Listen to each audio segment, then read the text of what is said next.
Bienvenidos a la segunda clase del tema 10 que trata sobre transducción de señales. En la clase pasada vimos los conceptos generales acerca de qué era una transducción de señal, qué era un mensajero químico, qué era un receptor y hablamos sobre lo que sucede cuando un mensajero se une a su receptor. En esta clase vamos a adentrarnos en lo que son las diversas cascadas de señalización que se suceden luego que este receptor es activado. Y al final veremos lo que pasa en particular con dos grandes hormonas reguladoras del metabolismo, como son la insulina y el glucagón.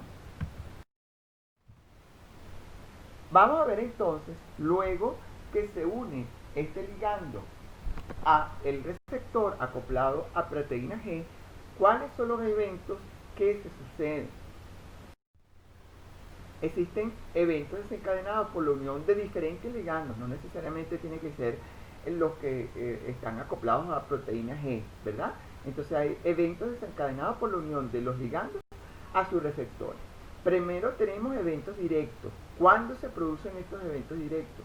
Cuando los receptores están asociados a canales iónicos o enzimas.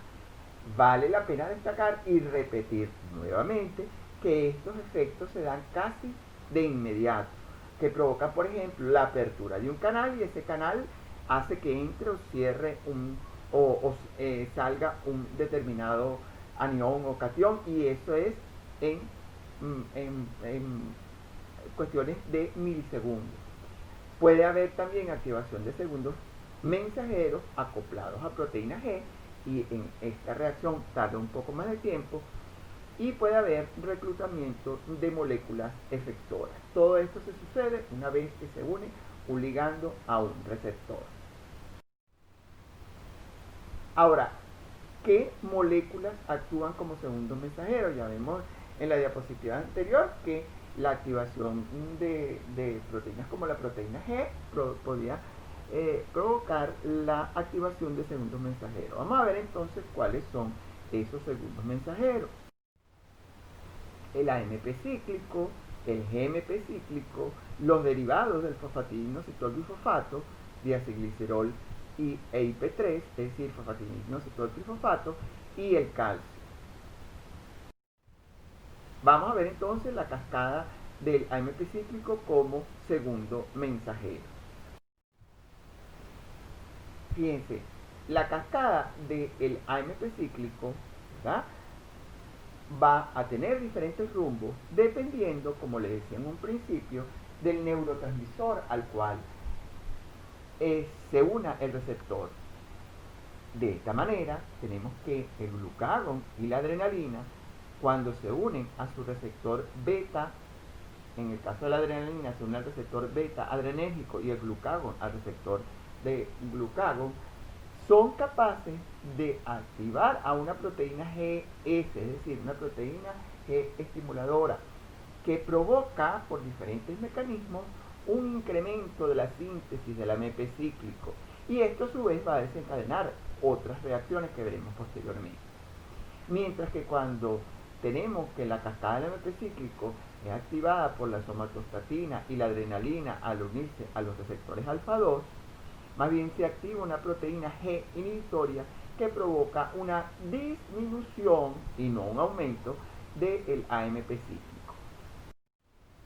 Vamos a ver entonces ahora los eventos que ocurren una vez que el ligando se une a un receptor acoplado a proteína G y esta proteína G se activa. Recuerda que entonces la proteína G, que está formada por tres unidades, alfa, beta y gamma, se va a activar cuando se desprende la unidad alfa que enlazó GTP, y que esta unidad G alfa es capaz de actuar de activar a la adenilato ciclasa, quien va a actuar sobre el ATP, adenosín trifosfato, para formar AMP cíclico. Recuerden que yo le había dicho que es cíclico porque en su estructura hay un anillo cíclico, originando entonces estos circulitos rojos que ustedes ven acá, o los circulitos morados que ven acá, que son el AMP cíclico. ¿Sobre quién va a actuar este AMP cíclico? Él va a actuar sobre las subunidades reguladoras de una enzima que se llama proteinquinasa. Esta proteinquinasa se encuentra inactiva cuando está unida a sus subunidades reguladoras. Ella tiene 4 subunidades, 2 subunidades catalíticas, que serían estas, las moradas o fucsia, y las 2 verdes serían las subunidades reguladoras. ¿Qué hace una quinasa? Como lo vieron encima, las quinasas fosforilan, pero si ella está inactiva, esta quinasa A o proteinquinasa A está inactiva, ella no puede fosforilar. Entonces, cuando se libera el AMP cíclico producto de la acción de la adenilatociclasa, este AMP cíclico se va a unir a estas escotaduras o sitios de unión de las unidades reguladoras, que son los cuadritos verdes, ¿verdad? Se une este AMP cíclico a las unidades reguladoras y provoca la liberación de las subunidades catalíticas, es decir, de las unidades que son capaces de fosforilar. Y entonces se provoca un efecto de fosforilación de proteínas. ¿Qué proteínas se van a fosforilar? Pueden ser muchas. Eso depende de la célula que estemos hablando, del momento del día que estemos hablando, es decir, si estamos en periodo postprandial, es decir, después de comer, o si estamos en periodo de ayuno.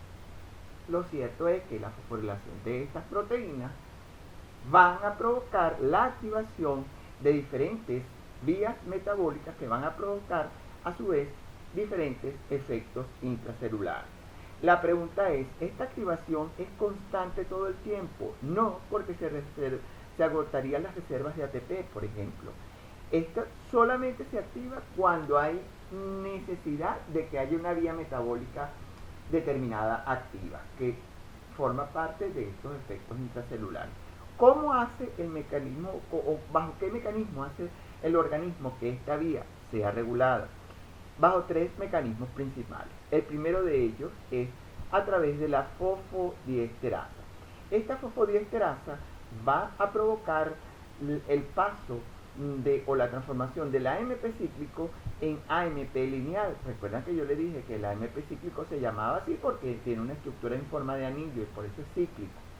Si se rompe ese anillo por la fosfodiesterasa, se forma AMP lineal y este AMP lineal no es afín a los sitios reguladores de las unidades reguladoras, o los sitios alostéricos, mejor dicho, de las unidades reguladoras de la proteinquinasa A, y entonces no se da ninguno de estos efectos. Otra manera de regulación es a través de la actividad GTPasa que tiene la proteína G. Recuerden entonces que al tener actividad GTPasa se va a hidrolizar el GTP a GDP y ya esta subunidad alfa va a perder su actividad y no actuará sobre la adenilatoxiclasa. Y por último tenemos a las proteinfofatasas. Estas proteinfofatasas no van a ser más que enzimas que se encargan de desfosforilar, es decir, de quitar los grupos fosfatos de estas proteínas que ya habían sido activadas. Entonces, resumiendo, los principales mecanismos que existen para regular la cascada del AMP cíclico son la activación de la actividad GTPasa, la activación de la fosfodiesterasa y de la proteinfofatasa. Ahora, vamos a ver ejemplos clásicos de las vías activadas por la cascada del AMP cíclico. Aquí tenemos, por ejemplo, la epinefrina a nivel muscular, que es lo mismo que la adrenalina, o el glucagón. El glucagón es una hormona que va a provocar un incremento de los niveles de glucosa en sangre. Hace otras cosas, pero por ahora, para que vayan entendiendo, aumenta la glucosa en sangre, es decir, un efecto contrario al que hace la insulina. Entonces la hormona se une a su receptor, este receptor que tiene 7 unidades transmembranales, ¿verdad? Activa una proteína G, esta proteína G hace que se libere la unidad alfa unida a GTP, porque se cambian las unidades GDP por GTP. Esta unidad alfa activa a una adenilatociclasa que hace que el ATP pase a AMP cíclico. Este AMP cíclico activa a una proteinquinasa A, la pasa de inactiva a activa, y la proteinquinasa, es decir, una proteína que fosforila, una enzima que fosforila, va a fosforilar a una enzima que se llama fosforilasa quinasa. Esta fosforilasa quinasa, una vez fosforilada, es capaz de actuar sobre otra enzima que se llama fosforilasa B y la transforma en fosforilasa A. ¿Qué hace esta fosforilasa A? Esta fosforilasa A va a actuar sobre la molécula de glucógeno. Recuerden que el glucógeno, como vieron en sus clases de carbohidratos, es una molécula de almacenamiento, que está formada por unidades de glucosa enlazadas. Ahí se almacena glucosa. Entonces, la fosforilasa se activa y provoca la liberación de esas moléculas de glucosa y por lo tanto aumenta la glicemia. Este efecto es producido por la unión del glucagón en el hígado o de la epinefrina en el músculo. Aquí tenemos un ejemplo, vemos la adrenalina que es capaz de unirse a su receptor adrenérgico, provocar la activación de una proteína G. La proteína G se activa, une GTP, actúa sobre el AMP cíclico, pero en este caso la proteína quinasa activa va a ser capaz de tener sus efectos en el núcleo, provocando por diferentes mecanismos la activación de la transcripción de determinados genes. Es decir, se van a producir proteínas nuevas que van a salir al citosol y van a construir con el efecto que originalmente se quería de la adrenalina. Efecto que es complementario, por ejemplo, al efecto que se obtuvo acá, porque todo eso actúa de una manera orquestada. Recuerda que les dije que además de la proteína GS existía una proteína GI. Esta proteína GI deriva su nombre a que ella tiene efectos inhibitorios. En este esquema podemos ver una señal extracelular estimuladora actuando sobre el receptor beta 1 adrenérgico y una señal extracelular inhibitoria actuando sobre el receptor alfa 2 adrenérgico. Entonces, cuando se une al receptor alfa adrenérgico se contrarresta el efecto que originalmente provocó la activación del receptor beta 1. Hasta ahora hemos visto lo que sucede cuando se activa beta 1. Se une la proteína o la señal estimuladora a el receptor beta adrenérgico tipo 1, se activa una proteína G, se separa la unidad beta gamma de la alfa. Esta unidad alfa activada es capaz de activar una adenilato ciclasa que hace que el ATP pase a AMP cíclico con la liberación de 4 fosforos inorgánicos. Este AMP cíclico, ¿verdad?, a su vez es capaz de unirse a las unidades reguladoras, produciendo la liberación de las unidades catalíticas, y estas unidades catalíticas son capaces de fosforilar a una proteína, y que estos efectos habíamos dicho que pueden ser limitados por la acción de una fosfoproteína fosfatasa o por la acción de una fosfodiesterasa. Todo esto hasta acá lo habíamos visto. Ahora, este efecto puede ser inhibido cuando la señal extracelular se une a un receptor alfa 2. La activación de la proteína G inhibidora lo que va a provocar es la inhibición de la adenilato ciclasa. Fíjense que esto está en rojo, significa inhibición, mientras que esto está en verde, significa activación. Entonces, si se inhibe a la adenilato ciclasa, nada de lo que viene acá puede ocurrir. Y entonces no se produce AMP cíclico y no se activan las proteínas quinasas. Ahora bien, una vez comprendida la cascada del AMP cíclico, vamos a ver la cascada de los fosfoinositoles. Antes de empezar con la cascada de los fosfoinositoles, vamos a repasar un poquito sobre la estructura que ustedes vieron en lípidos. Cuando vieron lípidos de membrana, vieron los fosfolípidos. Recuerda que un fosfolípido no es más que una molécula de triacilglicerol que tiene sustituidos en sus carbonos 1 y 2 a 2 ácidos grasos respectivamente, y en su carbono 3 tiene un grupo fosfato que está unido a un inositol para formar entonces el fosfatidilinositol. Este fosfatidilinositol, por acción de una quinasa, recuerden que la quinasa, ¿qué hace?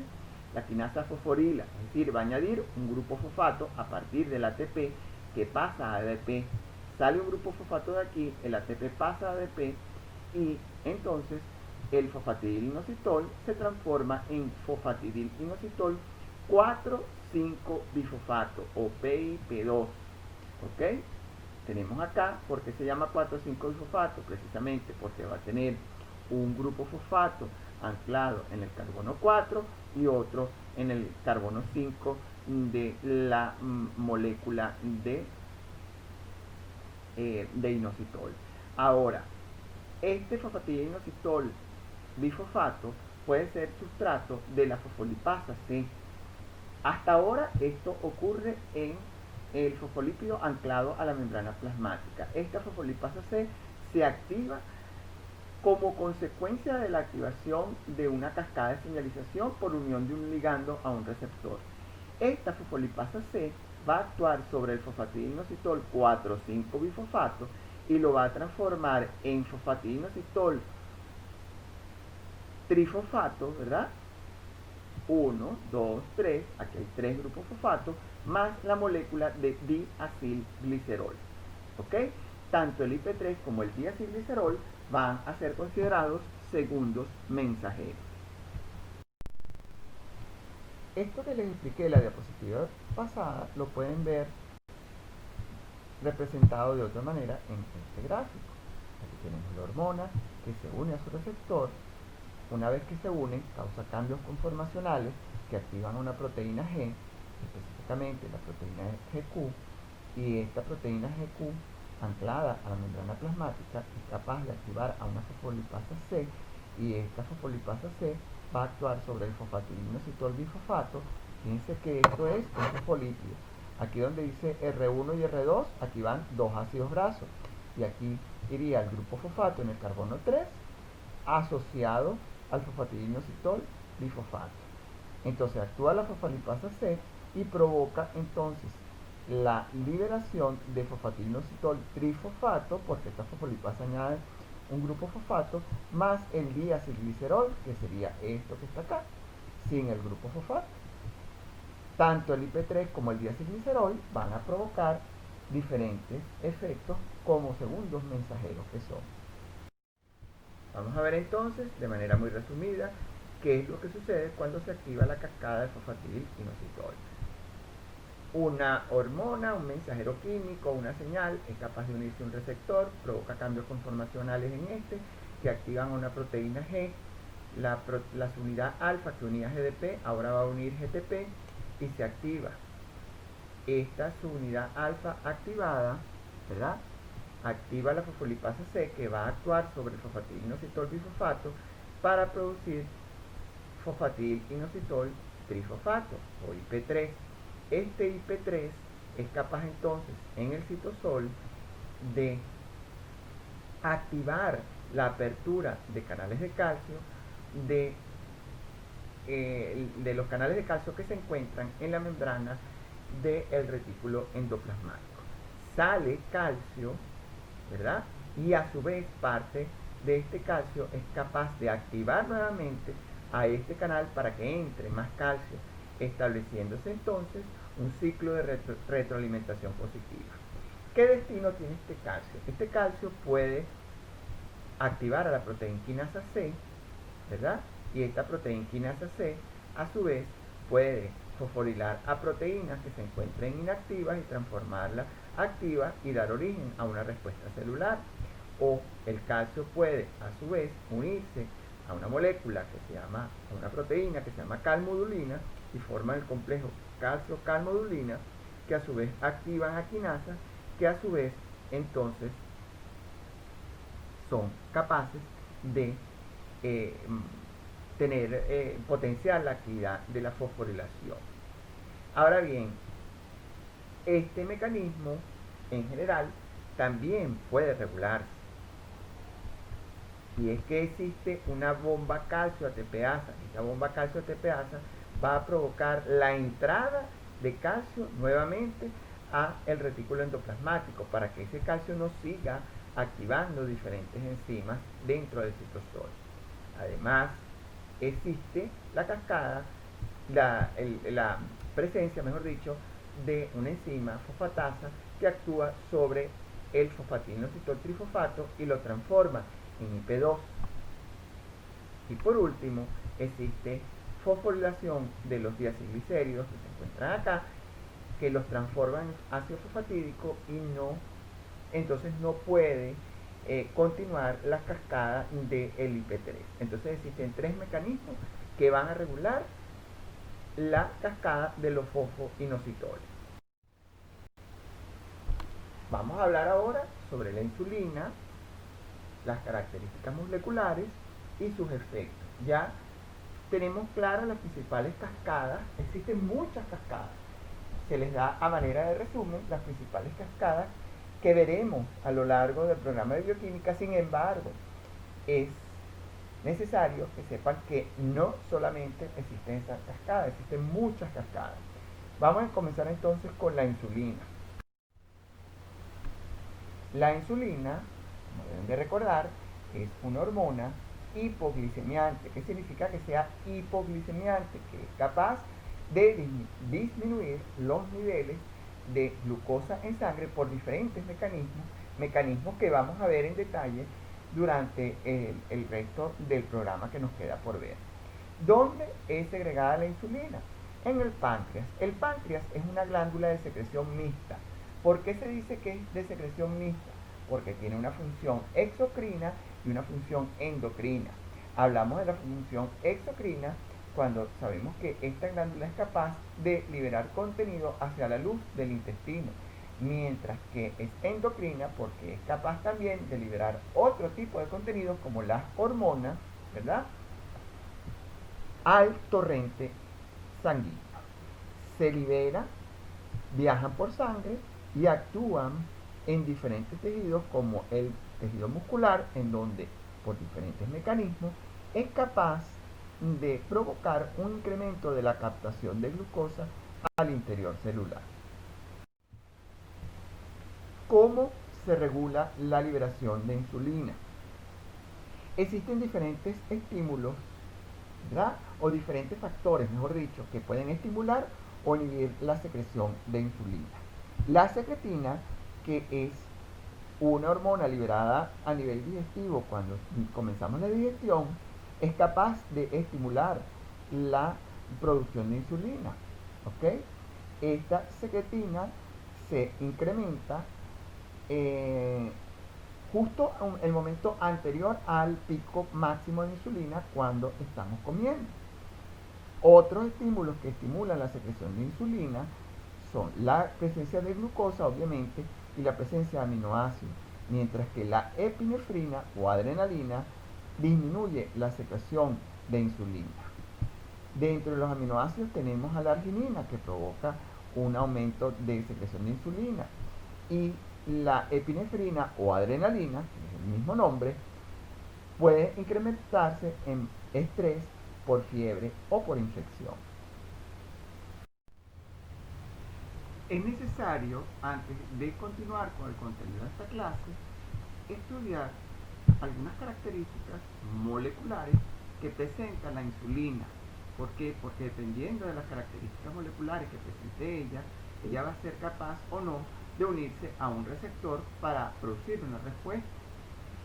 La insulina es un polipéptido que tiene 51 aminoácidos. Él puede estar bajo su forma inmadura, que es la que vemos en el recuadro B, o su forma madura. La forma madura de la insulina está constituida a su vez por 2 péptidos. Un péptido A, que estaría representado por los circulitos azules, cada círculo es un aminoácido, y un péptido B, representado por los círculos amarillos. El péptido A se une con el péptido B a través de puentes disulfuros.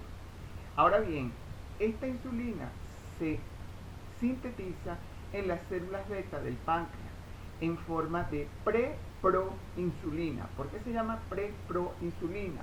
Porque el péptido A y el péptido B van a tener otros péptidos adicionales que hacen que esta insulina sea inmadura. ¿Cuáles son esos péptidos?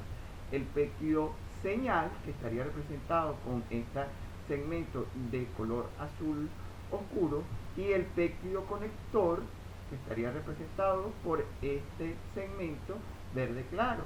¿Por qué se denomina péptido conector? Porque precisamente va a conectar al péptido A con el péptido B. Se sintetiza entonces la insulina en forma de preproinsulina y luego, al llegar a el retículo endoplasmático rugoso, el péptido señal penetra en la membrana de este y es escindido, es decir, que sale o se segmenta o se libera el péptido señal a este nivel, formándose entonces la proinsulina. Esta proinsulina se dirige entonces hacia el aparato de Golgi, donde va a perder el péptido C.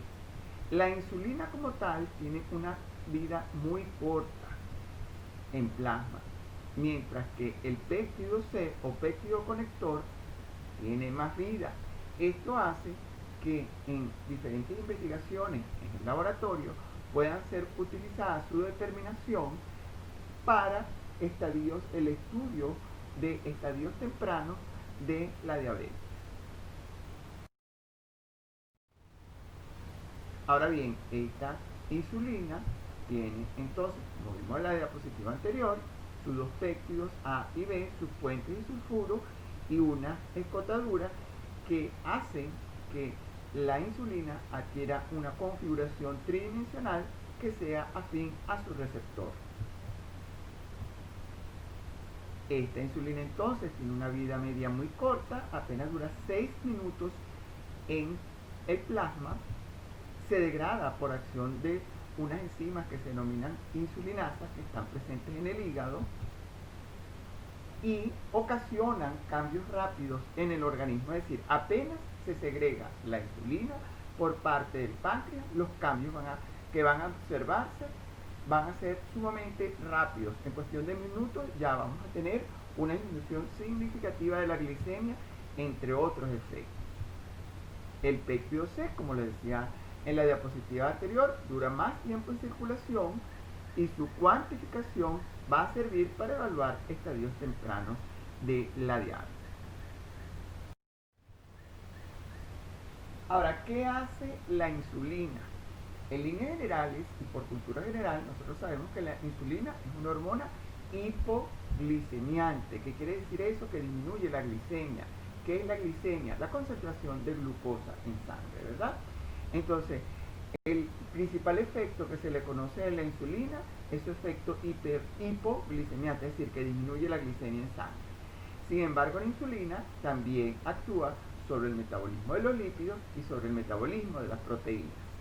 En el caso de los carbohidratos, disminuye la glicemia, tiene un efecto hipoglicemiante y favorece la síntesis de glucógeno. El glucógeno, como vieron en sus clases de estructura de carbohidratos, es una molécula formada por la unión, o una macromolécula, mejor dicho, formada por la unión de moléculas de glucosa, que se encuentra en el hígado y sirve de reserva de glucosa. Entonces, como la insulina favorece a la síntesis del glucógeno, entre otros compuestos, decimos entonces que en el metabolismo de los carbohidratos, la insulina tiene un efecto anabolizante.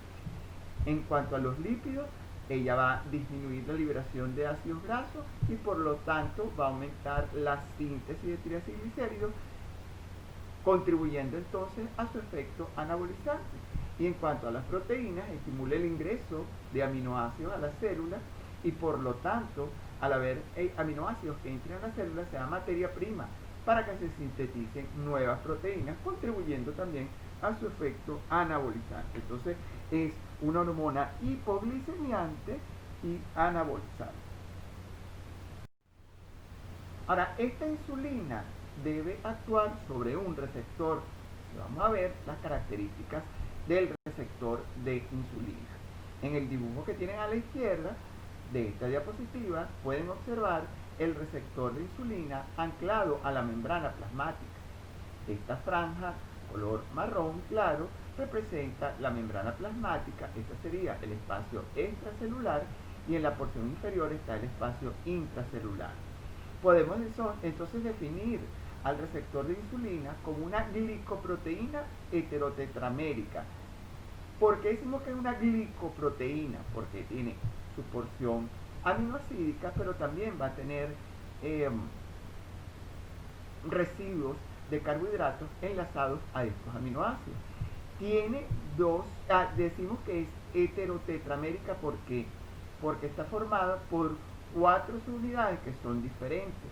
Tiene 2 subunidades alfa, que serían extracelulares, estas serían las 2 subunidades alfa, y 2 subunidades beta. Entonces, las unidades alfa están unidas entre sí a través de un puente disulfuro, y a su vez cada subunidad alfa se une con una subunidad beta, esta sería la beta, ¿verdad?, con otro puente disulfúrico. Entonces, las unidades alfa se caracterizan por ser periféricas y constituyen el sitio de unión a la insulina. Entonces, ¿por qué decimos que son periféricas? Porque precisamente van a dar hacia el exterior celular. Esta sería una subunidad alfa y esta sería la otra subunidad alfa.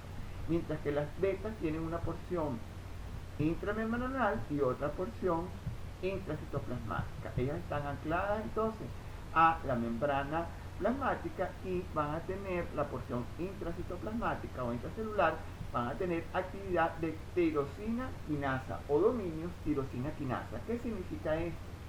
Estos dominios van a ser segmentos del receptor de insulina que tienen actividad de una enzima que fosforila. Es decir, ellas van a ser capaces, estos dominios van a ser capaces de fosforilar a otras proteínas.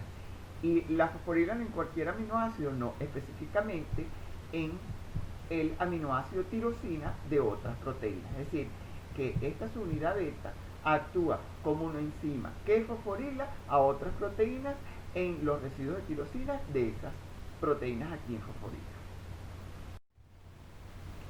Por último, vamos a ver entonces la cascada de la insulina. ¿Qué sucede cuando la insulina se une a su receptor? En este diagrama podemos ver al receptor de insulina, la membrana plasmática, la porción extracelular, la porción intracelular, las 2 unidades alfa y las 2 unidades beta. ¿Okay? Este círculo pequeñito, esta esferita, vendría siendo la insulina. Es de destacar acá que es una sola molécula de insulina que se une por receptor. Entonces vamos a ver paso a paso qué sucede cuando se activa el receptor de insulina. Primero, la unión de la insulina al receptor va a provocar el acercamiento de las unidades alfa. Esta es una subunidad alfa, esta es la otra, se une la insulina, se acercan las subunidades alfa, ¿verdad? Lo que permite a su vez que se enlace ATP a el dominio intracelular. ¿Okay? La unión de estas 2 unidades alfa, porque se unió a la insulina, provoca cambios conformacionales en la unidad beta que van a facilitar la unión de ATP en el dominio intracitoplasmático de la subunidad beta. Esto provoca autofosforilación del receptor, es decir, que este receptor en su porción intracitoplasmática va a ser capaz de fosforilarse.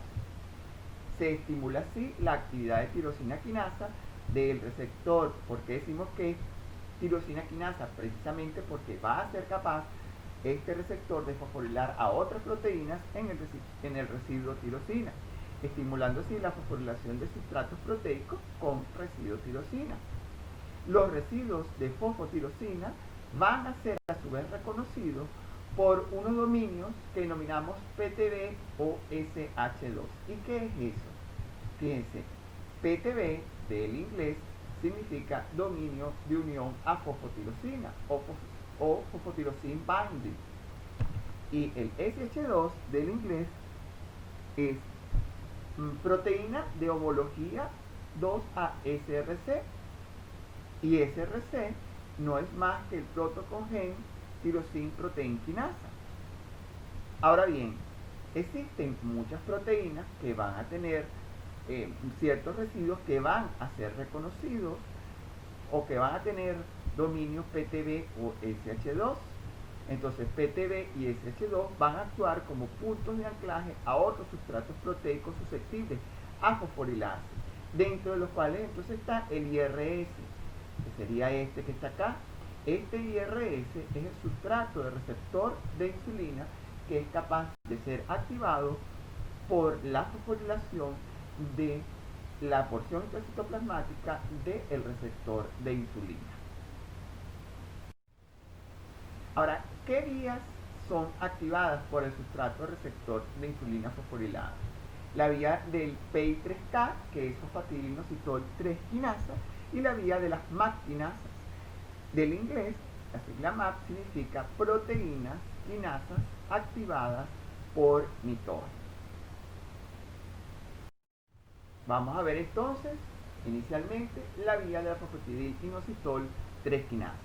Recuerden entonces que la insulina se unió a su receptor, esta unión provocó el acercamiento a las unidades alfa, esto se tradujo en un cambio conformacional en las unidades beta, lo que hizo que se uniera ATP, se activara la función tirosina quinasa y se fosforilaran diferentes proteínas, dentro de las cuales iba a estar el IRS. El IRS es el sustrato de receptor de insulina. IRS, una vez fosforilado, es reconocido por otra proteína, una enzima que tenemos acá de color verde, que es la fosfatidilinositol 3 quinasa. Esta fosfatidilinositol 3 quinasa se va a encargar de fosforilar a un lípido de membrana. Este lípido de membrana es el fosfatidilinositol bifosfato. Recuerden de su clase de lípidos y membrana, la estructura de la membrana y los lípidos, los fosfolípidos que están anclados. Uno de estos fosfolípidos es precisamente el fosfatidilinositol bifosfato. Ese fosfatidilinositol bifosfato es sustrato de la fosfatidilinositol 3 quinasa, transformándolo entonces, al ser fosforilado, en fosfatidilinositol 3 fosfato, es decir, el fosfatidilinositol bifosfato o o PIP2, mejor dicho, se transforma en PIP3. Este PIP3 va a ser afín a proteínas con dominios pH. ¿Qué son estos dominios pH? Recuerden, P y H en mayúscula, no es pH que mide grado de acidez, sino la proteína con dominio pH, que significa de homología a plextrina, ¿ok? Que es una proteína que se llama así. ¿Cuáles son esas proteínas? PDK1 viene de las siglas en inglés, proteína quinasa dependiente de fosforinositoles.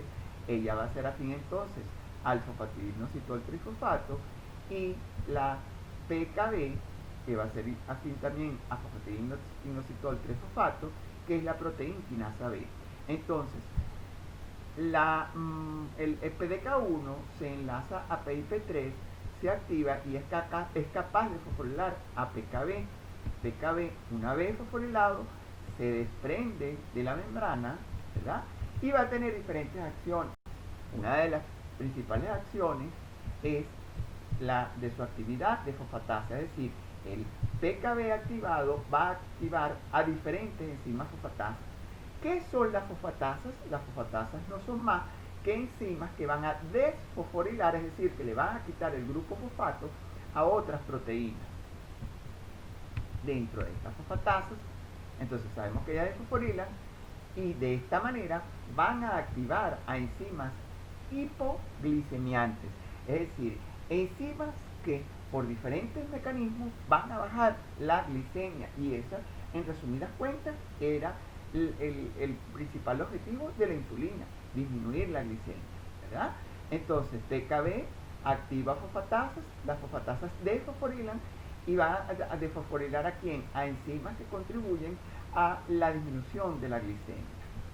Por otra parte, también desfosforilan a enzimas que inhiben a las enzimas hiperglicemiantes, es decir, la fosforilación de las enzimas hiperglicemiantes, es decir, enzimas que aumentan la glicemia. Esa fosforilación, esa desfosforilación, mejor dicho, va a inhibir a las enzimas hiperglicemiantes. Por otra parte, se activan las fosfodiesterasas.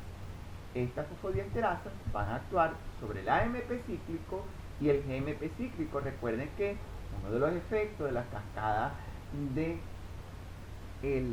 AMP cíclico, activado por el glucagón, que es la hormona contraria a la insulina, es precisamente la formación de AMP cíclico. Este AMP cíclico y el GMP cíclico pueden pasar a AMP lineal y ya no cumplir su función. Recuerde que le había dicho que se llamaba AMP cíclico porque tenía un anillo en forma de ciclo, el AMP. Cuando ese anillo se rompe, forma el AMP lineal. Y al haber AMP lineal, se rompe entonces la cascada de el glucagón. Y el glucagón es la hormona con efecto contrario a la insulina, que es la que estamos viendo ahorita. Por otra parte, PKB va a facilitar la translocación del receptor GLUT4. ¿Qué es el GLUT4? Fíjense, el GLUT4, de sus siglas GLUT, indica glucosa, un transportador de glucosa. El GLUT4 es un transportador de glucosa que hace que la glucosa entre al interior celular. ¿Al interior de qué células? Principalmente a las células de músculo esquelético y del tejido adiposo. En clases posteriores ustedes van a ver diferentes tipos de moléculas GLUT. Los GLUT son transportadores, hay GLUT1, GLUT2, GLUT3, hasta llegar al GLUT20 y quién sabe si más, si se han descrito actualmente más transportadores GLUT. Nos interesa que a efecto de esta clase sepan que esos transportadores GLUT4 se encuentran en vesículas y estas vesículas se van a transportar a la membrana plasmática para hacer que llegue la molécula de transportador de glucosa a esta membrana y se ancle y de esta manera permita el transporte de glucosa al interior. Al facilitar el transporte de glucosa al interior celular, disminuye la glicemia. La glucosa va circulando en sangre y parte de esa glucosa entra en el a través del transportador GLUT4 ¿a qué célula? A célula del músculo esquelético, células del tejido adiposo como el adipocito. Y de esta manera disminuye la glicemia porque es menos la glucosa que circula en sangre, porque parte de esa glucosa entró entonces a la célula. Vemos entonces cómo se potencia esta actividad hipoglicemiante descrita anteriormente con el aumento del transporte de glucosa al interior de la célula, cumpliéndose en resumidas cuentas la función de la insulina, que es disminuir la glicemia. Otra de las cascadas que se activan es la vía de las maquinasas o proteínas quinasas activadas por mitógenos. Aquí tienen una serie de proteínas que se activan en cascada. Aquí tienen las siglas GRB2, SOS, RAS, RAF, MEC, ERK y LK1. Realmente son muchas siglas que no es necesario a estas alturas del curso que ustedes se aprendan, y más si están en inglés. Por ejemplo, GRB2 es proteína de unión a el factor del receptor de crecimiento, growth factor receptor binding protein, o proteína de unión al receptor del factor de crecimiento. Esta GRB2 va a ser activada por el IRC1 activado. Recuerden que habíamos visto que el sustrato del receptor de insulina es activado al ser fosforilado, entonces es capaz de activar a GRB2, es afín a GRB2, GRB2 activa a SOS, SOS entonces va a provocar la activación de RAS. RAS a su vez hace que se active una GTPasa que hace que pase GTP a GDP. Esto activa a RAF1, RAF1 hace que MEC se fosforile. MEC es un mitógeno activado, una proteína activada por mitógeno, mejor dicho, y a su vez este MEC es capaz de fosforilar a ERK, es decir, una quinasa regulada por señales extracelulares. Ella a su vez fosforila a RAK, mejor dicho, fosforilada entra al núcleo y en el núcleo activa a las LK1. LK1 es el factor que regula la transcripción de genes regulados por la insulina. En resumidas cuentas, ¿qué hacen estas proteínas activadas? Provocan la síntesis de nuevas proteínas, activando la transcripción de ADN en el núcleo. ¿Qué proteínas? Proteínas para el anabolismo, enzimas que sirven para activar vías metabólicas anabólicas, es decir, de síntesis de nuevos compuestos. proteínas que intervienen en el crecimiento y en la diferenciación celular. Ahora bien, todas estas vías de señalización, tanto de insulina como el glucagón, la van a necesitar comprender muy bien para los seguideros temas en donde ustedes van a comenzar a estudiar metabolismo. Primero verán metabolismo de carbohidratos, luego metabolismo de lípidos y por último metabolismo de proteínas. Todas estas vías metabólicas pueden activarse o inhibirse por diferentes hormonas. Dos de las más importantes van a ser la insulina y el glucagón.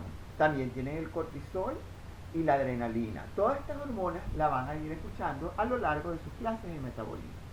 Y es necesario que ustedes sepan en qué momento del día está activada o inhibida una hormona. Y para ello tenemos que comenzar a ver algo que se llama ciclo ayuno-alimentación.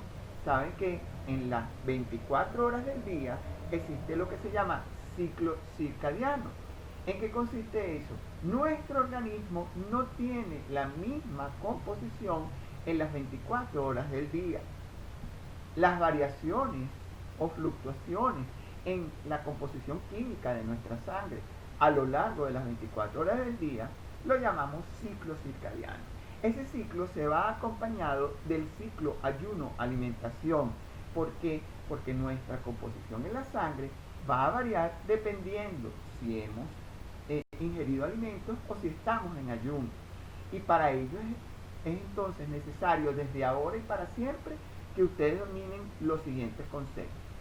Hablamos de un periodo postprandial cuando el sujeto acaba de comer, justo después de comer hasta las 4 horas. Entonces cuando yo le hable acerca de la secreción de una hormona en periodo postprandial, le estoy diciendo que esa hormona se está liberando justo después de comer y hasta las 4 horas, ¿ok? Este periodo también se le llama absortivo. El periodo posabsortivo va entre las 4 y 6 horas después de la ingesta de alimentos. Luego, si dejamos de comer, viene el ayuno corto, que es de 6 horas hasta 7 días. Muy por el contrario a lo que comúnmente se escucha, que la gente cree que un ayuno corto es un ayuno de 4 horas, realmente nosotros podemos pasar hasta 7 días sin comer, haciendo la salvedad que el organismo debe mantenerse con agua y electrolitos, ¿ok? Luego de los 7 días entramos en lo que se llama ayuno prolongado. Entonces tenemos periodo postprandial, periodo posabsortivo, ayuno corto y ayuno prolongado. Teniendo presente estos conceptos del ciclo de ayuno de alimentación, en la siguiente diapositiva vamos a ver qué sucede con esas cascadas que acabamos de ver de la insulina y del glucagón. La insulina como hormona hipoglicemiante, es decir, que disminuye la glicemia, y el glucagón como hormona hiperglicemiante o que aumenta la glicemia en cada fase del día. En líneas generales, y para no complicarnos mucho en esta parte del programa, vamos a decir que en el día podemos tener un periodo postprandial, y aquí lo representamos con este individuo que acaba de comer, ¿verdad? Y un periodo de ayuno que lo representamos con este símbolo. Entonces, en el periodo postprandial hay una serie de cambios hormonales, dentro de los cuales cabe destacar la liberación de insulina. Esta insulina va a activar diferentes vías, muchas vías. De estas, las que nos interesan son, para el efectos de este programa, son la vía de la fosfatidilinositol 3 quinasa y la vía de las MAP quinasas.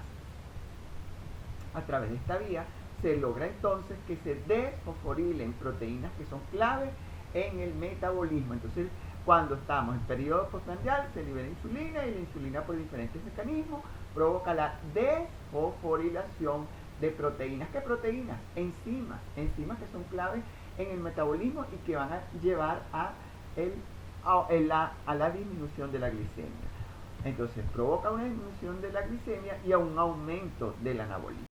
Mientras que cuando estamos en periodo de ayuna, el glucagón y adrenalina provocan la activación de la cascada del AMP cíclico. Esto provoca la fosforilación de proteínas claves en el metabolismo, que va a su vez a originar un aumento de la glicemia en este periodo de ayuno y un aumento en el anabolismo. Entonces, en resumidas cuentas, en la clase de hoy vimos las cascadas que se activan por la unión de insulina y de glucagón a sus receptores cuando estamos en un periodo postprandial o en un periodo de ayuno. Esto le va a servir o le va a ser de gran utilidad para comprender la totalidad de la parte del programa que estudia metabolismo.